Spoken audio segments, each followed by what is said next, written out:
Muito bem, estamos de volta com o programa Revivados por Sua Palavra, começando o estudo deste livro maravilhoso, esclarecedor, revelador da figura de Jesus Cristo. Eu mostrei um gráfico, já vou mostrar esse gráfico de novo aqui, mas algumas ideias importantes sobre o Apocalipse, escrito por João. É sua autoria, tem aí todo um processo, a gente já vai ver, não é? Tem 3 fases, a fase terrenal, que vai do capítulo 1 até o capítulo 11, verso 18, se você quiser anotar aí, né? Essa é a primeira parte, a terrenal, é falar dos reinos e tudo mais. Depois a parte final, que é do capítulo 11, verso 19, então logo na sequência aí da primeira parte terrenal, até o capítulo 14, e a parte celestial. A parte final é a volta de Jesus, uma porção de coisas, e a parte celestial, do capítulo 15 ao capítulo 22. É um livro extraordinário, tem vários setes, né? As 7 taças, os 7 selos, as 7 igrejas, as 7 trombetas, as 7 vitórias, e aí uma porção de outras coisas. 7, né? Há várias promessas lindas, as 7 promessas. E é um livro escrito por João na fase mais difícil da vida, quando João estava preso na ilha de Patmos. João vive a perseguição da igreja, o início da perseguição da igreja.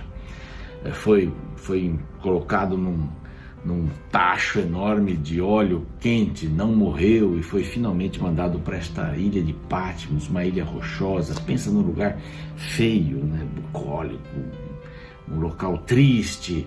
Mas ali ele teve a maior visão de toda a sua vida, as coisas que iriam acontecer.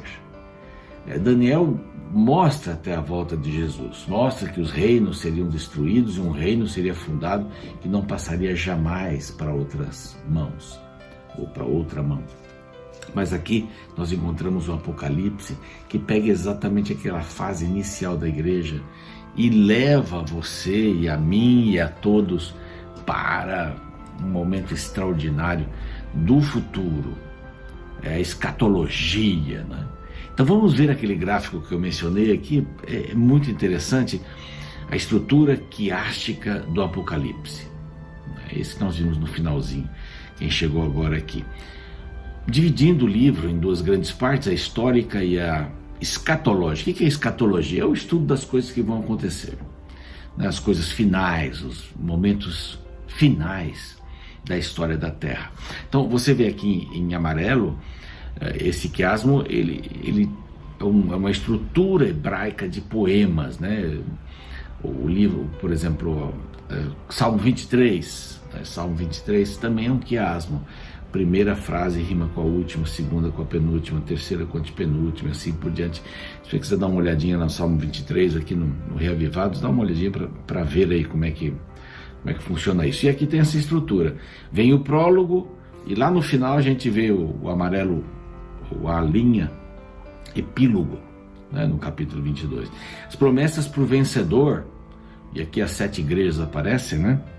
E vem o cumprimento das promessas lá embaixo no verdinho, lá em 21, né, o capítulo 21. Aqui em lilás, o trabalho de Deus para salvar a humanidade. E lá embaixo a gente encontra que o trabalho de Deus para a salvação da humanidade completado. A ira e a misericórdia de Deus atuando juntas, a partir do capítulo 8. Aqui nós encontramos nesse cor-de-rosa aqui, eu acho que é cor-de-rosa isso daqui. E lá no D', que é o cor-de-rosa também, a ira final de Deus destituída de misericórdia. Quer dizer, terminou, acabou. O mal já não vai existir mais. O comissionamento de João para profetizar, e a igreja, aqui no E, nesse cinzazinho embaixo, a igreja proclama o evangelho dos últimos dias. João profetiza e a igreja depois profetiza. E o centro, o grande conflito. Esse é o centro do Apocalipse e da Bíblia toda, o grande conflito entre o mal e o bem. E a figura central deste livro é Jesus. Ele é o herói, ele é o centro.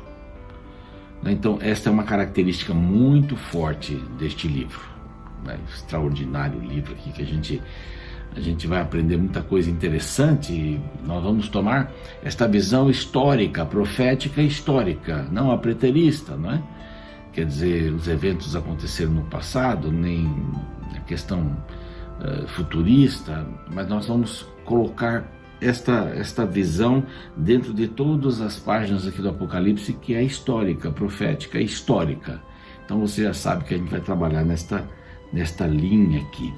Bom, depois de ver aí essas imagens todas aqui, a gente vai dar uma olhadinha nos versos bíblicos. Não dá para passar todos os versos, são muitos símbolos. Aqui, inclusive, nesta revista que eu mostrei, você tem uma das partes, são os símbolos daqui. Tá bem? Aqui a revista é nova, né? Mas aqui você tem os símbolos do Apocalipse. Tem uma das páginas, na página 83, olha quantas páginas tem aqui. Na página 82, temos todos os símbolos do Apocalipse. Por isso que vale a pena você solicitar essa revista, esse estudo, por esse número que aparece por aqui. Então vamos lá. Revelação de Jesus Cristo. Ponto. É uma revelação de Jesus Cristo. Aqui vai mostrar que Deus deu, né? Revelação de Jesus Cristo, que Deus lhe deu para mostrar aos seus servos as coisas que em breve vão acontecer. Então, olha aí, essa é uma das linhas, em breve estas coisas vão acontecer. Quem é o autor então? Bom, o autor que escreve é João, mas Deus passa aqui neste verso primeiro, a gente vê Jesus Cristo, o anjo, e chega até João, né? E ele atestou. E há uma promessa, João atestou todas essas coisas, escreveu todas essas coisas, e é o seguinte, por que está em símbolos? Essas coisas estão em símbolos, né? Melhor dizendo, estão em símbolos porque eles não podiam falar, eles estavam debaixo de um governo que estava perseguindo o cristianismo. Nenhuma religião que não fosse oficial poderia atuar. Por um tempo, o cristianismo ficou como uma divisão, uma faceta do judaísmo, uma seita do judaísmo, podemos dizer assim. Então não tinha problema, se era do judaísmo, tá bem. Mas essa distância aumentou bastante e os cristãos tomaram seu próprio caminho nesse sentido. Então, aí a perseguição está em códigos. Geralmente Babilônia se refere aí ao governo romano várias vezes. Então isso não podia ser dito. Fala da queda de Roma aqui. Vamos ver aí, capítulo 8, 7, 8. Fala da queda de Roma. Bem claramente, ali o 9 também. É impressionante. Não podiam falar claramente, seriam mortos, e o livro seria também tirado de circulação. Mas isso é impressionante. Como esses códigos vão sendo revelados pela própria Bíblia. E há uma bem-aventurança para quem estuda este livro. Verso 3, bem-aventurados aqueles que leem e aqueles que ouvem as palavras da profecia e guardam as coisas nela escritas, pois o tempo está próximo. Essa é a visão de volta de Jesus. Ele vem, o mundo vai acabar, e João, que andou com Cristo, desejava ardentemente vê-lo, e ele prometeu que viria. Então, e vai seguindo. Uma outra imagem que eu quero mostrar, depois eu vou mostrar mais detidamente, as 7 igrejas do Apocalipse. Porque no verso 4, João, as 7 igrejas, esse era o objetivo. Dá uma olhadinha aqui, as 7 igrejas, e elas vão assim num crescendo, né? As cartas foram inclusive escritas nesta linha. Ali tem mais alguns dados, é só para você ter uma ideia que na Ásia Menor essas 7 igrejas existiam. Patmos está ali embaixo, é uma ilha, portanto, aí vem Éfeso, vem Esmirna, vem Pérgamo e as demais igrejas de Tiatira. Nós vamos ver daqui a pouquinho mais detidamente. Então todas as igrejas até Laodiceia, elas vão assim num caminhozinho. Elas deviam ser lidas na igreja, estas cartas aqui. Então a gente volta aqui. Bom, elas vêm da parte de Cristo, chama o primogênito dos mortos, quer dizer, ele é a fonte da vida. Ele não foi o primeiro a ser ressuscitado, não é? Não foi o primeiro a ser ressuscitado, a gente sabe, foi Moisés. Vimos aí no livro de Judas rapidamente este assunto, mas ele é o primogênito dos mortos, ele é a fonte da vida. Passado, presente e futuro estão nas mãos dele. O verso 5 fala sobre isto. Não vai dar para a gente identificar cada coisinha, cada palavra, cada sinal aqui, mas a gente vai dar o geral para a gente poder entender melhor. O tema então está lá no verso 7. Eis que vem com as nuvens, e todo olho verá. Até quantos o transpassaram, aqueles que o mataram, e que mataram os cristãos em todas as épocas, esses vão ressuscitar para ver Jesus voltando, depois vão morrer e vão esperar o milênio ali, juntamente com Satanás, depois da volta de Cristo. E todas as tribos da terra lamentarão sobre ele, certamente. Amém. Aqui Jesus é chamado do Alfa e o Ômega, quer dizer, a redenção completa, o princípio e o fim. Bom, a ocasião em que ele escreve, estava na ilha de Patmos, e o verso 10 diz: achei-me em espírito, tive uma revelação no dia do Senhor. Muitos querem dar uma forçada aqui e dizer que esse dia do Senhor é domingo. Bom, o dia do Senhor começou a ser chamado de Dominus Day, né? É depois de 321, quando houve o edito de Constantino. A gente vai passar rapidamente por isso aqui mais à frente. Mas esse dia do Senhor, duas conotações básicas. O dia do Senhor é o sábado, o sétimo dia da semana. Ou o dia do Senhor, eu me achei em espírito no dia do Senhor, na volta de Jesus, no dia que o Senhor vai vir, no dia que o Senhor está planejando, né? Então aqui não fala de domingo. Algumas versões bíblicas traduzem aqui como achei-me em espírito no domingo. Isso não está certo. Isso foi, como dizia meu filho, é a forçação de barra, é por aí, né? Bom, então agora esta imagem é muito linda. Eu quero que você possa compartilhar. Deixa eu ver aqui para dar certo. Dá uma olhadinha nessa imagem.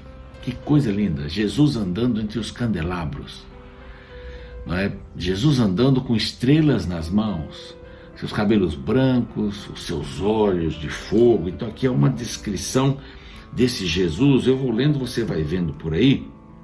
Fala das 7 igrejas de novo, dá o nome das igrejas, nós já vimos isso. Mas aqui nós encontramos este Senhor cuidando da igreja. Voltei-me, verso 12, e vi 7 candelabros de ouro. E no meio dos candelabros, talvez aqui a gente poderia usar também aquele candelabro de 7 velas, né? 7 lâmpadas. Então o verso 13 diz assim: no meio dos candelabros, um semelhante ao Filho do Homem, Jesus. Olhem bem, com vestes talares, olha aí. Isso é uma ilustração, evidentemente. João não tinha nem palavras para dizer o que ele estava vendo, né? Quando diz que estava com um cinto de ouro, não vou aqui me deter a cada detalhe, né? Pureza, né? Esse branco, pureza, não é? Ele tinha cabelos brancos, majestade, vê tudo. Verso 15 diz que os pés de bronze, né? Polidos firmes, né? Sabendo o que queria. Vamos voltar um pouquinho aqui para não ficar muito tempo na imagem, mas você percebe aqui, impressionante esta visão que João tem. O que ele está fazendo? Ele está andando entre os candelabros. Verso 20 diz que os candelabros são as igrejas. O verso 20 também diz que essas 7 estrelas nas mãos, né, de Jesus eram os anjos, os ministros, os pregadores, os pastores, os líderes, as líderes, né, que expandiram o evangelho, estão nas mãos de Deus.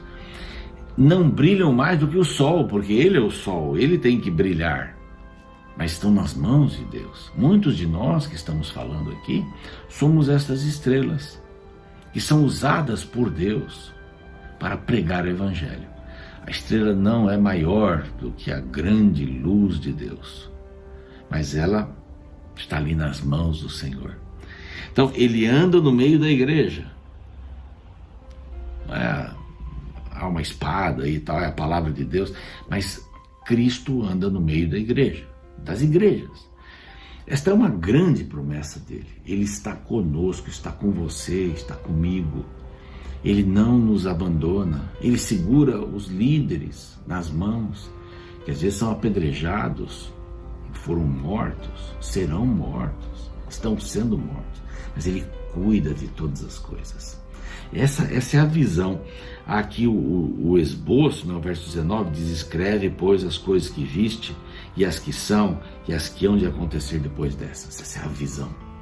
Aí vamos começar a estudar este bonito livro. Vamos orar? Pai querido, te agradecemos por este início. Há muita coisa, muitos detalhes, mas nós queremos ficar com essa lição. O Senhor está conosco, o Senhor anda em nosso meio, o Senhor cuida daqueles que pregam a tua palavra. E nós ficamos felizes por isso. Dá-nos esta certeza sempre de que temos essa tua bênção em nossa vida, em nome de Jesus. Amém.